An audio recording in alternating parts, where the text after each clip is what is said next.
Alright guys, John Chicken Ship Farms back again today. Found this in Walmart the other day. First time I have seen one from Eagle Claw. This is their Eagle Claw packet.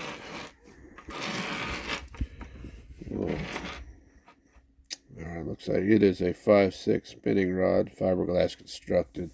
Has foam handles and wire guides.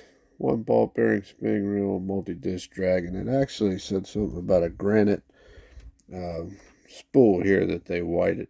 Somebody put white out on there, which I thought was pretty funny. It does have line.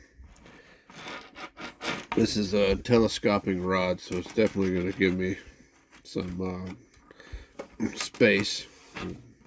Space is at a premium in a semi-truck, but take a little look at it here. One of the things that I didn't like about this one right off the get-go with the other collapsible rods is there's nothing to hold these in. So a lot of times there's a little, a little cap that goes on here with a strap that keeps these closed. On this rod, it does not have that. So they just fall out. Alright, but is Eagle Claw. It says it's the packet. The number.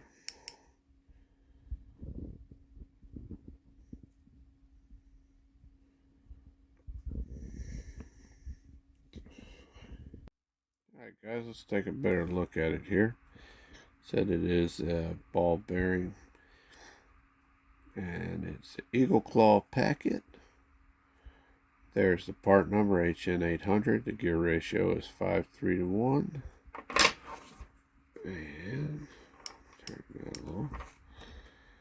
There it shows you the line, the pound limit, and how much you need to spool it. So it takes 4 to 8 pound tests.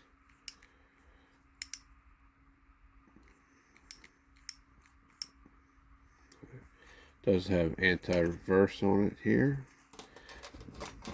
It also has a folding handle. Just loosen this up and you can fold the handle. It doesn't have the quick folding option some of the other telescopic rods have.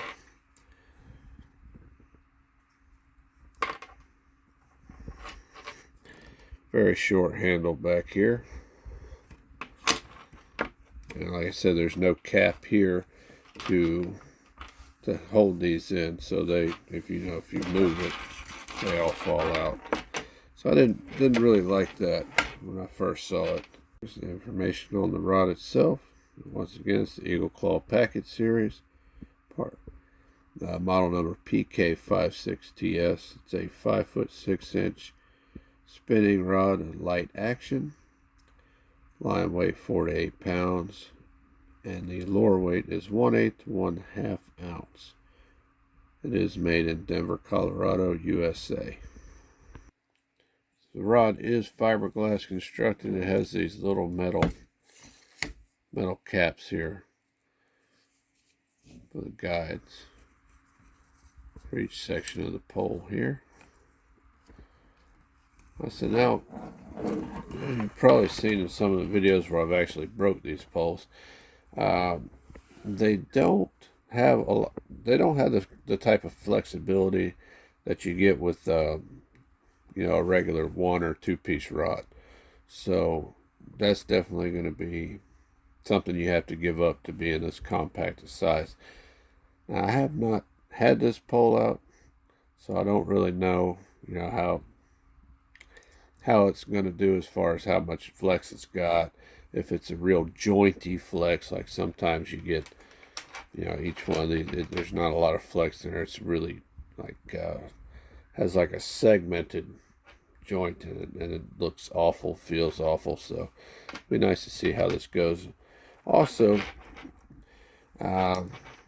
if you've bought some of the Chinese rod and reel combos, you notice that the line that you get with it is ridiculously thick. I mean, some of them I've had on a little small light rod like this will have 25 or 30 pound tests on it, and this should work a lot better. Being, you know, American company, and they usually put the right type of line on it, and not something you're gonna have to respool right away. But this, like I said, this is a one I want to keep in the truck, and I want to throw some extra things in this box just to, you know, give me something to do in my off time, because a lot of times I find places to fish and I need something that doesn't take up a lot of room, and these are perfect, especially survival situations, bug out bags, survival kits, anything like that. They don't take up a lot of room, and you know, you can put a lot of different stuff in here to get you fishing, which is the whole reason I got this. Well, so it's got a pretty decent bend to it, so yeah, I do like that.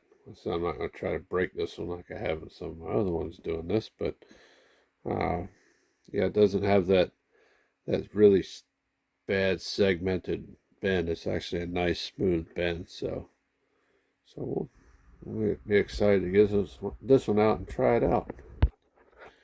All right, guys. At first glance, it doesn't look bad.